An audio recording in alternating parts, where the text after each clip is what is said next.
Hello. Today we will continue talking about research, and this week we will focus on creating an academic survey. Now, it is possible that you have created very simple surveys on social media where you ask, click yes or no, or, which one should I choose? Give me recommendations, advice. Do you like this picture? All of those types of questions are part of our regular everyday life on social media these days, right?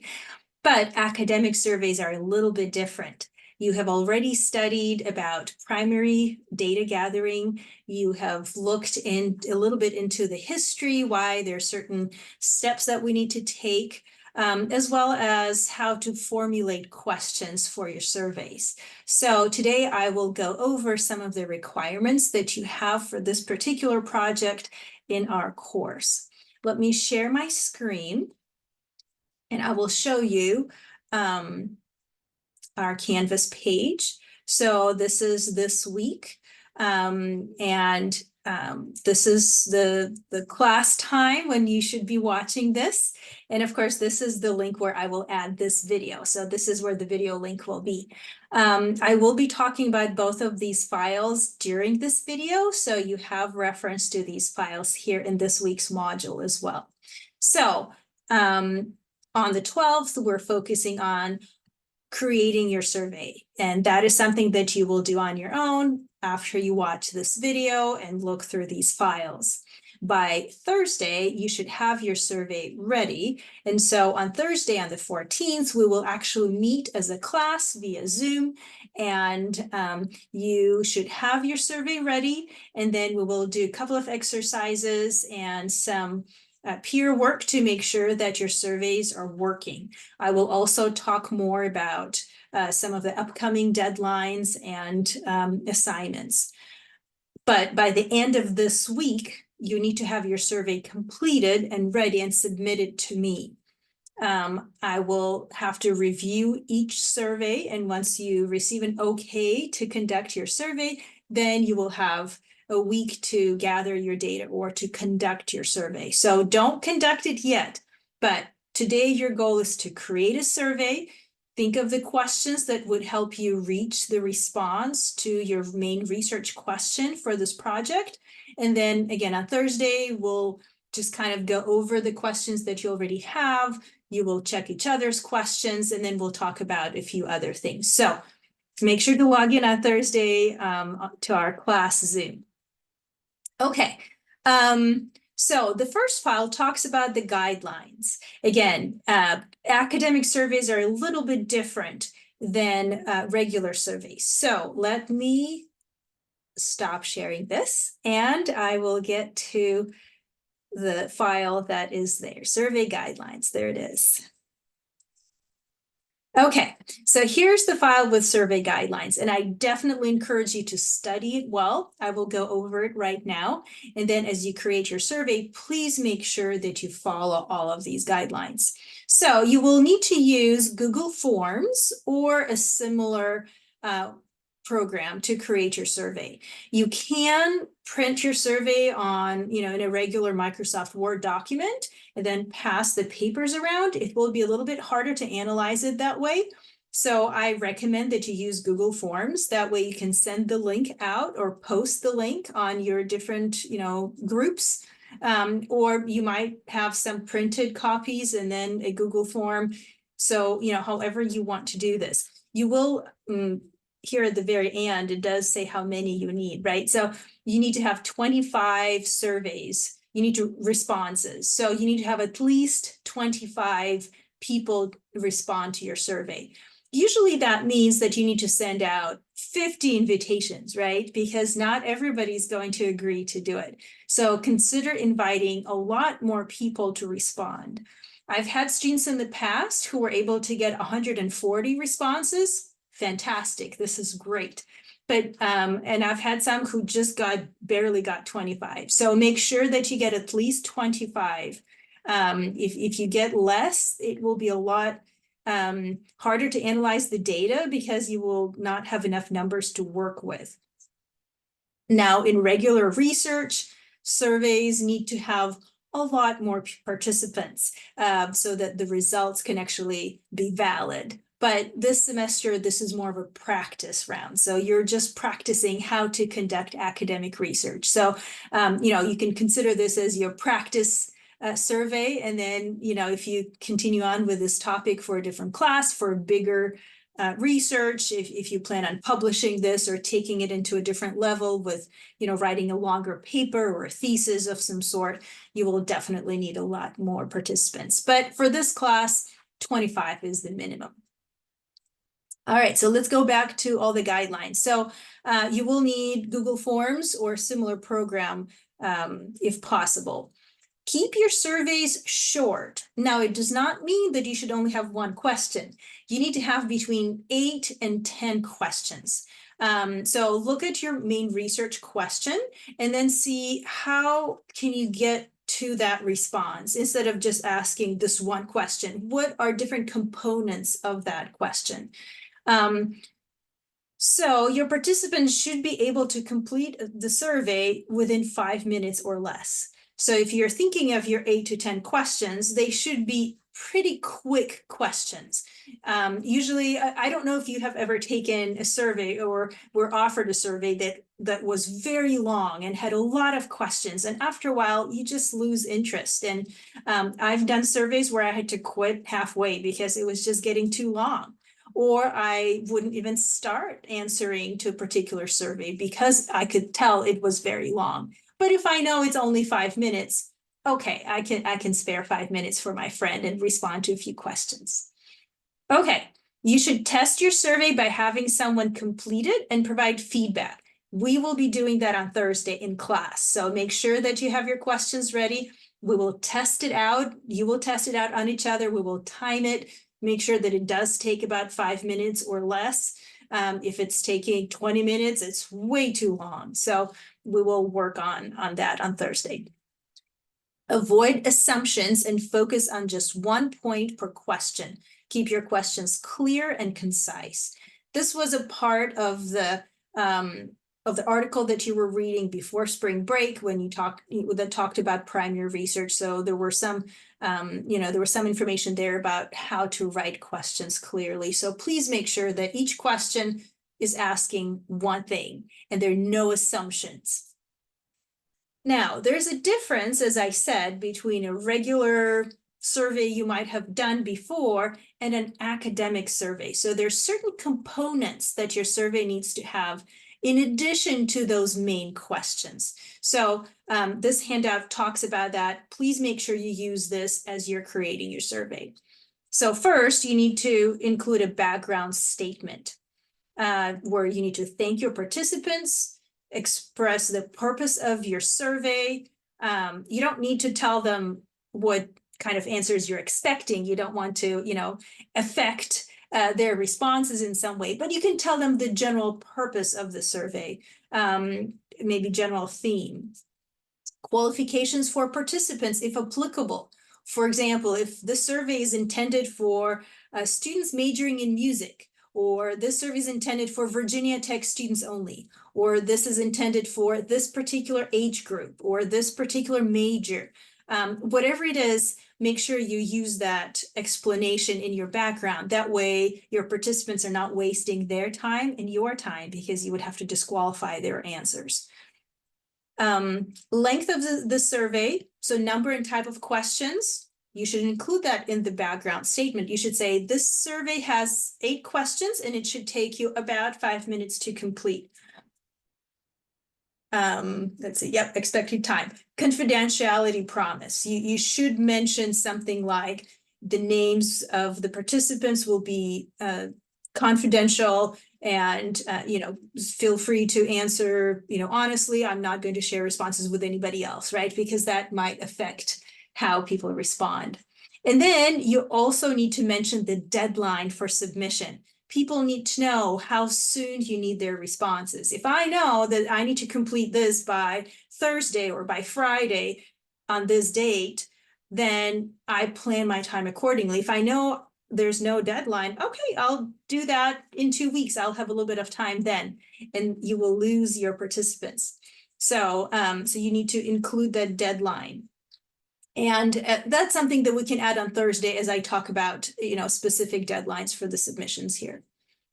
All right, here's this sample. This is something that one of my students included, and this was during the pandemic, and hence the very last statement. Your background statement doesn't need to be extremely formal. You can make it kind of fun and creative if you would like. Thank you for taking part in this survey. The purpose of this questionnaire is to gain insight on your experience with social media. There are 12 multiple choice questions, and it should only take about 2 or 3 minutes to complete. Be assured that all your answers will be kept in the strictest confidentiality, so please answer as honestly as possible. Thank you again, and remember to wash your hands.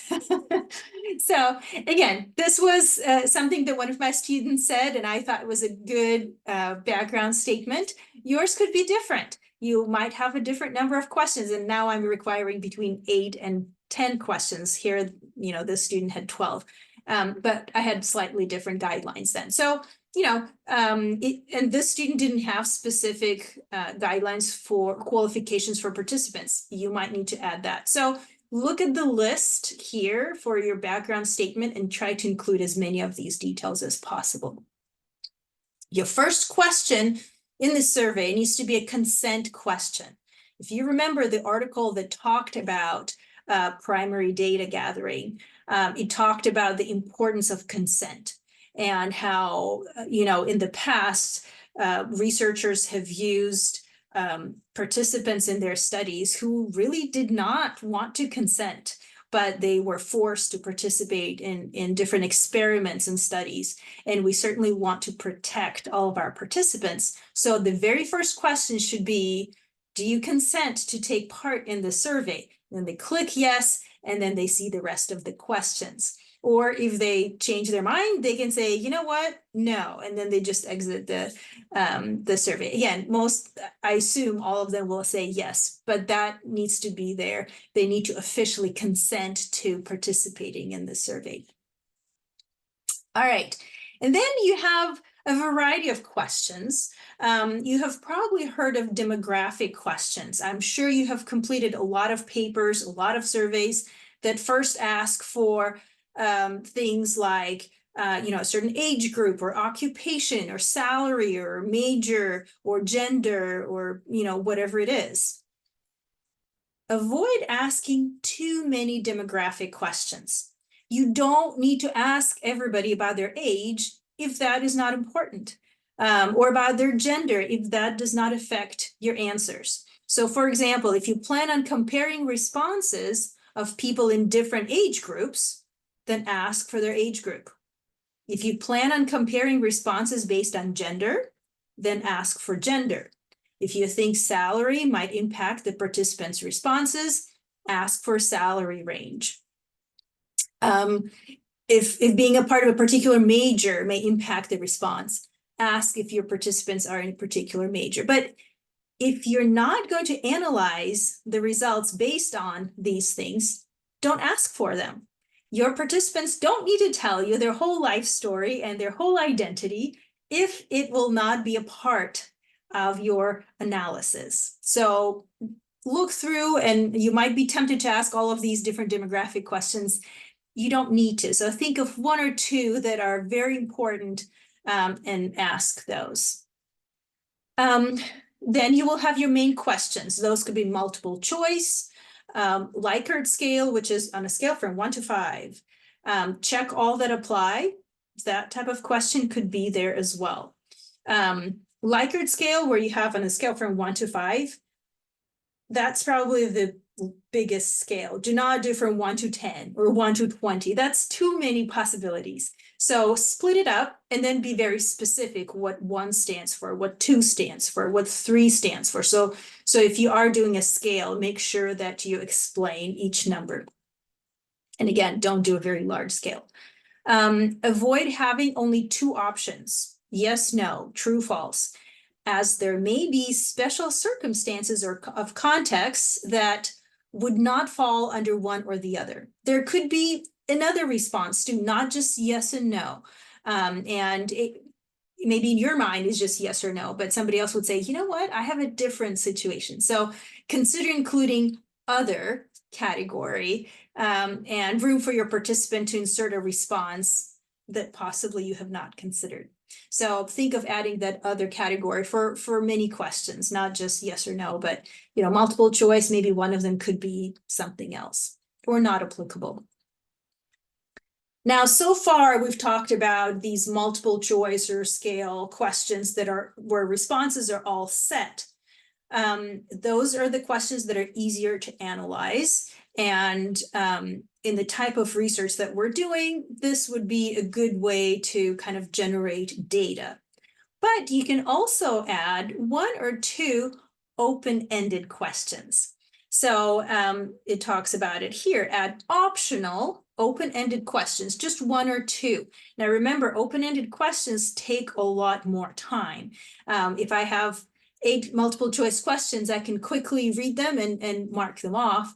But if they're open-ended questions, I may give up, or I may say, I don't care, or I may give a super fast response that will not be helpful. So think of one or two that you really want to hear about, but make them optional so that you don't lose participants here. So this is your opportunity to receive more detailed responses than just multiple choice questions, and be respectful of your participants' time, make it optional. And then in the end of your survey, you need to thank your participants and offer your contact information. So if you have more questions about this research, here's my name and my email address. Your Virginia Tech email address is not super private. You can search it anywhere, so that shouldn't be a secret. Yeah, so just leave your name and your contact information, your email address, so that if somebody's participating in your research, if they want to know what are the results of this study, I want to know what the other people have said, then there is a name and an email that I can use to contact the author.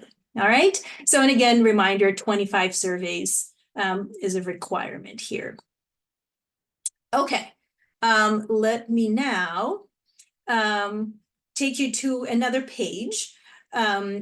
I don't know how much experience you have had with Google Forms. So I will very briefly show you the ideas behind it, and then I will show you some links to more tutorials online if you're not familiar with Google Forms, with the technical aspect of it, how to create questions and things like that. So let me open my, let's see, I'll share my screen again. Okay, so right here, there is a link and it says creating surveys via Google Forms. And if you click on that, it opens a page. And I found 2 different tutorials on YouTube. I'm not promoting them. They're not connected to Virginia Tech or to me personally. I was just looking for some good tutorials that might be helpful.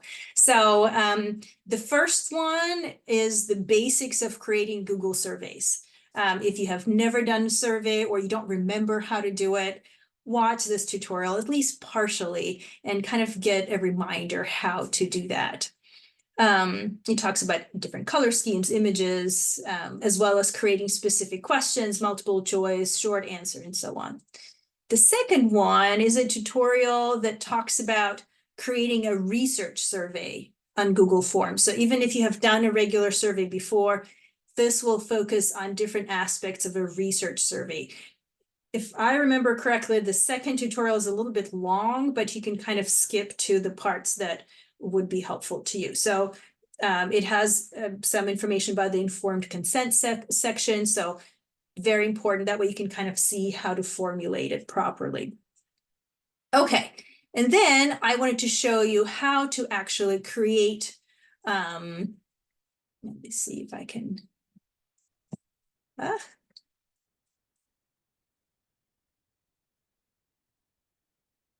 let's see. Going to stop sharing. I will show you an example of a survey that a student created. And I did get permission from this student to share his work. So he was one of my students in the past. And I will show you his survey. So this is just screenshots of the survey, so you can kind of see different pages. Let me see. Oh. All right. So his goal was to learn about dorm experience on campus at VT.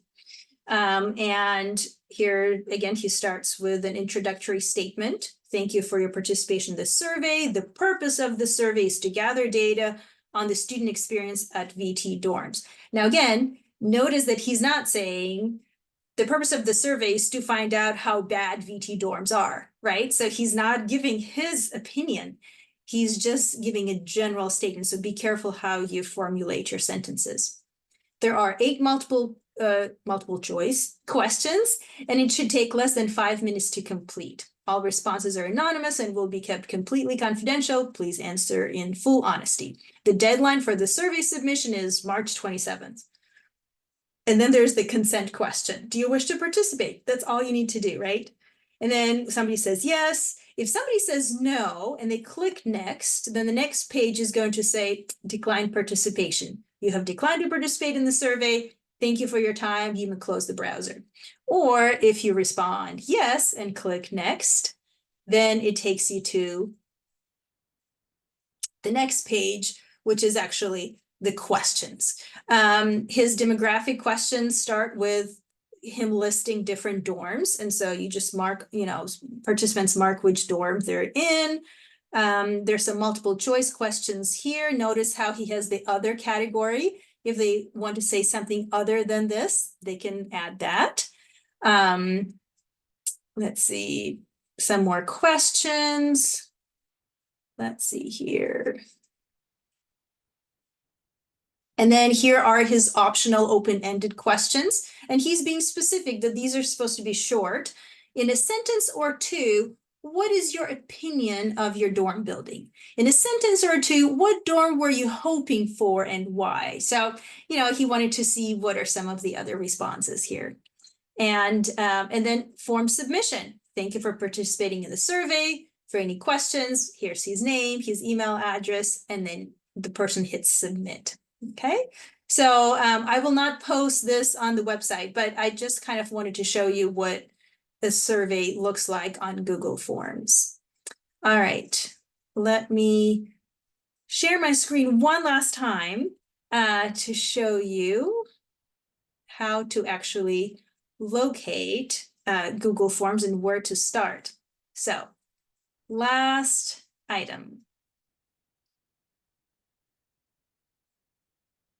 Okay, so here is, you open your Google and then you go right here.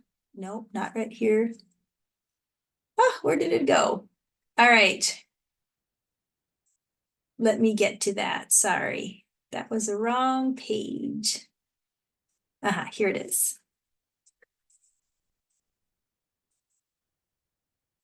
Okay, trying one more time. So let me share my screen again. Okay, so when you open just Google page, right here, you click on these different Google apps. And then you want to find the one that leads to Google Forms. It's a purple list. Let me see, here it is. It says Forms. So you click on this purple link, and then you start a blank form, okay?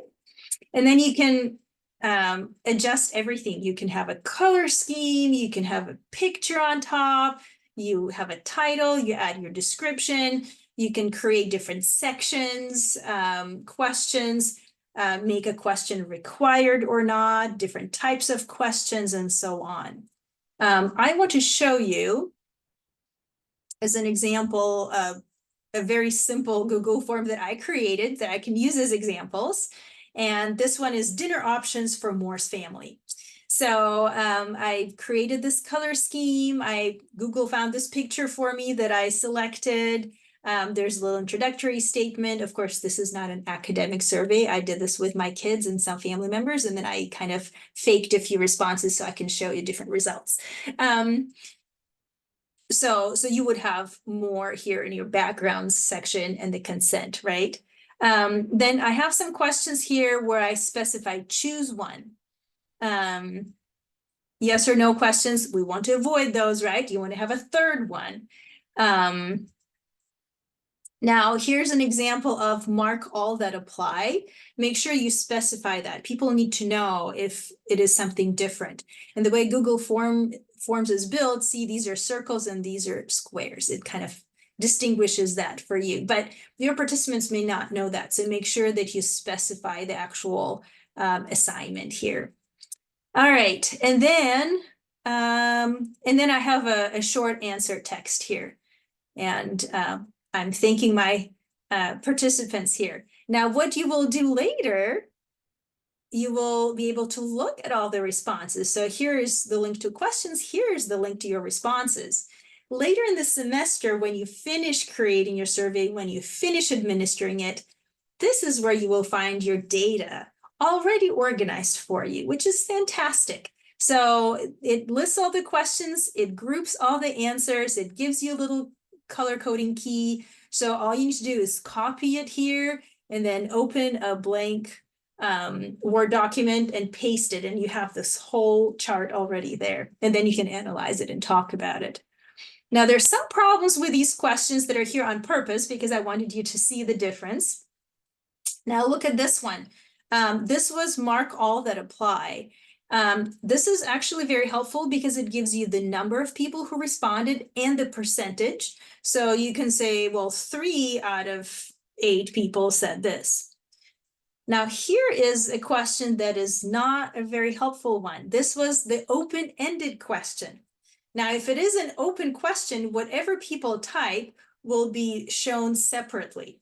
If you look at these results, there are several responses that are similar.